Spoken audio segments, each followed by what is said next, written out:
અને આવતા આવતા આવતા વચ્ચે રસ્તાની વચ્ચે એ ભજનદાસ બાપા એક દ્રશ્ય જોવે છે. શું જોવે છે કે ગામડાની બહેનો લાકડાના ભારા કાપી અને માથા ઉપર લઈ અને ધીરે ધીરે ધીરે એ રોડની સાઈડમાં હલાવે છે. અને એ વખતે એ બાપાની દ્રષ્ટિ એમની માથે પડે છે. એ જે ડ્રાઈવર હતા એમને કહે છે કે વાલા આપણી ગાડીને સાઈડમાં લ્યો. અને સાઈડમાં લે છે અને સાઈડમાં લઈ અને કહે છે જે ઓલા ભારા લઈને બેનો આવતા હતા ને એમને ભાઈતે ભાઈતે થીગડા માર્યા છે. ગરીબાઈ આટો લઈ ગઈ છે પણ એક સાધુને જોયા ને જેટલી બેનો હતી ની ફટ કરતી ઊભી રહી જાય છે અને બાપા સીતારામ કરે છે.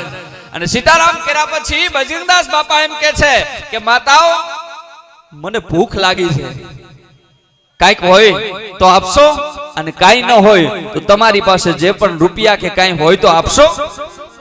અને એક બેન હતા એમને એમ કહેવાય હૃદયનો ભાવ ઉભડકો આવી ગયો, આંખમાંથી આવડા હાલતા થઈ ગયા. સાધુ અમારી પાસે ક્યારે માગે કે બાપા મારો જે હાડીનો પાલવ છે ને એના છેડે 2 રૂપિયા બાંધેલા છે, કોઈ વાંધો નહીં મને આપો, હું મારી રીતે આગળ કઈ પણ પ્રસાદ લઈને ખાઈ લઈશ.